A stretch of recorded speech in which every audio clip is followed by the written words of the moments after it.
Hello, সবাই কেমন আছো? আজকে স্যাটারডে, তো সকালবেলা ঘুম থেকে উঠে তাড়াতাড়ি একটু ছাদে এসেছিলাম। কারণ ছাদে যে নতুন আমার লেবু গাছটা আছে সেটাতে ছোট ছোট লেবু এসেছে, সেটাই দেখতে এলাম।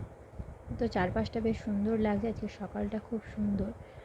বেশ হালকা হালকা রোদ উঠেছে, অতটা গরমও নেই। আর ছাদে তো এরা আমার সঙ্গী, জানোই এরা আমার সাথে থাকে, দুজনেই আছে। সকাল সকাল চলে এসেছে এরা, আমার জন্য অপেক্ষা করছে যে আমি কখন ছাদে আসব। আজকে যেহেতু শনিবার, তাই আমাদের শনিবারে নিরামিষ রান্নাই হয়। তো আজকে ভাবলাম একটু বাঁধাকপি করি, কারণ নিরামিষ বাঁধাকপি খেতে ভালো লাগে। তো বাঁধাকপি করার জন্য তেলটা গরম করে তার মধ্যে গোটা জিরে, তেজপাতা, শুকনো লঙ্কা, ছোটো এলাচ আর দারচিনি ফোড়ন দিয়ে দিলাম। একটু গরম হয়ে এলে তার মধ্যে কেটে রাখা ছোট ছোট আলুগুলো দিলাম। আর বাঁধাকপিতে ছোট ছোট আলুই বেশি ভালো লাগে, তাড়াতাড়ি বাঁধাকপির সাথে সেদ্ধও হয়ে যায় আর খেতেও ভালো লাগে। তো আলুটাকে একটুখানি তেলে ভালো করে ভেজে নেব। একটু বেশি সময় ধরে ভাজবো, তাহলে বাঁধাকপির সাথে আলুটা ভাজা হয়ে গেলে জলটাও কম লাগে। আর বাঁধাকপিতে বেশি জল দিলে কিন্তু সেটা টেস্ট হয় না।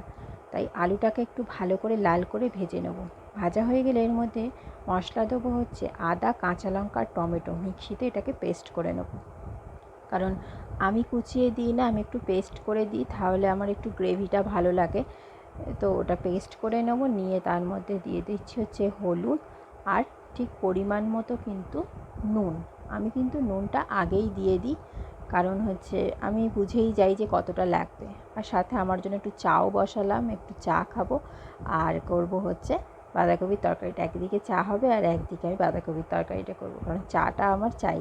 আর একটু আদাও দিলাম, কারণ আমার আদা দিয়ে লিকার চা খেতে খুব ভালো লাগে, আদার ফ্লেভারটা খুব ভালো লাগে। আচ্ছা, বাঁধাকপিতে কড়াইশুঁটিও দেবো।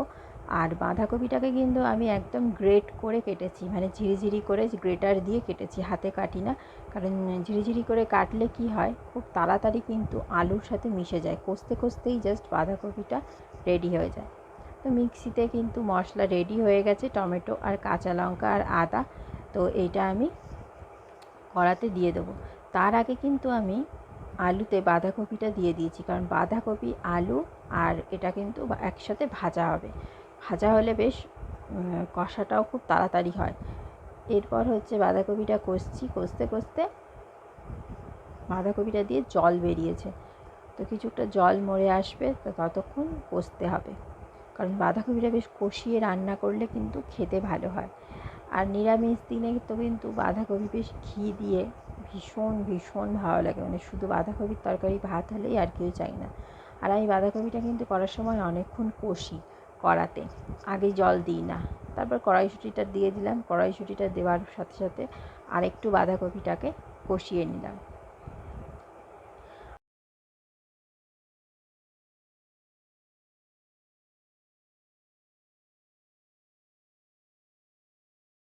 বাঁধাকপিটা ভালো করে কষানো হয়ে গেলে তার মধ্যে মিষ্টি দিয়ে দেবো। আর বাঁধাকপি নিরামিষ কিন্তু একটু মিষ্টি মিষ্টি খেতে ভালো লাগে, তাই আমি একটু পরিমাণে বেশিই মিষ্টি দিলাম, যাতে খেতে ভালো লাগে। আর বাঁধাকপি মোটামুটি হয়েই গেছে, এবার জাস্ট নামাবো আর লাস্টে ঘি আর গরম মশলা দিয়ে নামিয়ে দেবো। আর একটা কড়াই নিলাম, তাতে অল্প তেল দিলাম, দিয়ে আমি কিছু আলু ভাজা করে নিলাম, কারণ নিরামিষ দিনে আর কি খাবো, তাই ভাবলাম একটু আলু ভাজাই করি, আমার জন্য আলু ভাজা ভালো লাগে খেতে। ছাদে এলাম, ছাদে দেখলাম যে বেশ হাওয়া দিচ্ছে আর বেশ ভালো লাগছে, আজকের ওয়েদারটা যেহেতু খুব সুন্দর, তাই ভাবলাম একটু ছাদ থেকে আবার ঘুরে আসি। ওইদিকে আলুটাও ভাজা হচ্ছে আর বাঁধাকপি তো নেবেই গেছে, আলু ভাজা হয়ে গেলেই জাস্ট আজকে রান্না হয়ে যাবে। আর তাড়াতাড়ি করেই খেতে বসে যাব। ছাদে ছোটো ছোটো যে গাছগুলো আছে সেগুলো দেখছি যে পোকা এসছে ছোটো ছোটো, তো সেটাই দেখতে এলাম। বাঁধাকপি রেডি হয়ে গেছে, এবার জাস্ট খেতে বসবো। আর দুপুরবেলা বাঁধাকপি, আলু ভাজা, এর ডাল এই আছে। ভাত নিয়ে নিয়েছি, সাথে আলু ভাজাও রয়েছে। হ্যাঁ, আর একটু শিম ভাজাও করেছিলাম খাবো বলে।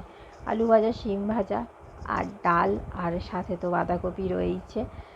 তো চলো চটপট করে খেয়ে নিই, আজকে শনিবার। তো এর বেশি কিছু আর মেনুতে নেই। তো আবার দেখা হচ্ছে পরের আবার একটা ব্লগে। তো ততক্ষণের জন্য টাটা, সবাই ভালো থেকো, সুস্থ থেকো। আর অবশ্যই কিন্তু ব্লগটা কেমন লাগলো কমেন্ট করে জানিও। হ্যাঁ, আর শনিবার দিন তোমরাও কে কী খেলে সেটাও কিন্তু কমেন্ট করতে ভুলো না। তো আজকের জন্য টাটা, বাই বাই। আবার দেখা হচ্ছে নেক্সট একটা ছোট মিনি ব্লগে।